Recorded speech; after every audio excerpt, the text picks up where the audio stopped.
এই যুবক একটা গুহার ভেতরে আটকা পড়ে গেছে, ভেতরে একটা পাথর তাদেরকে আবদ্ধ করে দিয়েছে।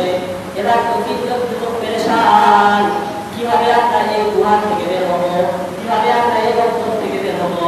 সবাই করতে কিন্তু কানে আসলো না। তখন একজন ব্যক্তি বলল, তোমাদের নিজ নিজ আমলের উসিলায় আল্লাহর কাছে মাপ চাও, আল্লাহ যদি তাও দয়া করে আমাদেরকে এই মুসিবত থেকে রক্ষা করে। একজন বান্দা আল্লাহর কাছে দোয়া করে, আল্লাহ আমি এমন একটা ব্যক্তি, আমি আমার বাবা মাকে না খাওয়ানো পর্যন্ত আমি এক লোকটা খাওয়ার মুখে দিই না, আমি যতই দূরে থাকি, আমি যতই ব্যস্ত থাকি, আমি আমার কাজ কর্ম শেষ করেছি, আমি আমার আগে বাবা মাকে খাবার খাওয়াই, তারপরে আমি আমার পেটে খাবার দিই।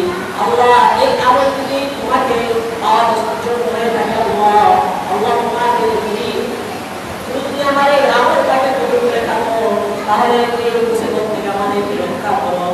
এক অংশ পাথর সরে গেছে।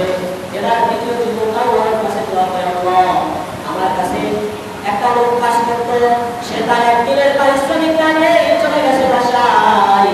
আমি তার ওই একদিনের পারিশ্রমিকের টাকা আমি জমাইছি, সেই জমাইতে আমি আমার ব্যবসার কাজে লাগাইছি।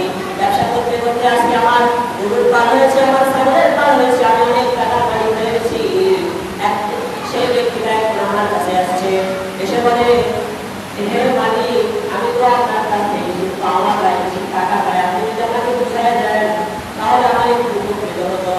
তখন আল্লাহ যতগুলো গরুর পাল দেখতেছ, যতগুলো খাসির পাল দেখতেছ, এগুলো সব তোমার উপরে নিয়ে যাও। তখন আল্লাহ বলবেন, আমি তো এত রাখি যাই না, আমি তো 1 দিনের টাকা পাই আপনার থেকে, তুমি আমার থেকে 1 দিনের টাকা পাও, এই টাকা আমি ব্যবসায় কাজে লাগিয়ে আসতে এতগুলো সম্পদ, এই টাকার মূল মালিক তো আমি না, এই সম্পদের মূল মালিক তো আমি না, এই সম্পদের মূল মালিক হলে তুমি, অনেক তুমি এই টাকা পয়সা নিয়ে যাও। আল্লাহ আমলটা যদি তোমাকে পাওয়ার জন্য হয়ে থাকে, আর তুমি আমার এই আমলটাকে কবুল করে থাকো, তাহলে এই মুসিবত থেকে আমাকে রক্ষা করো। দ্বিতীয় অংশটা তোমার শুনে গেছে।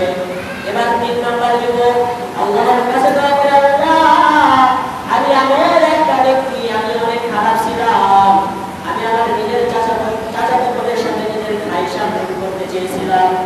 যখন আমি আমার এই কাজের জন্য করতে হলাম, আমার চাচাতো বোন আমাকে বলল, ভাই তুমি আল্লাহকে ভয় করো, এমন কাজ করো না, আল্লাহর কাছে আমাকে আশা নিয়ে চড়াই দাঁড় করিও না।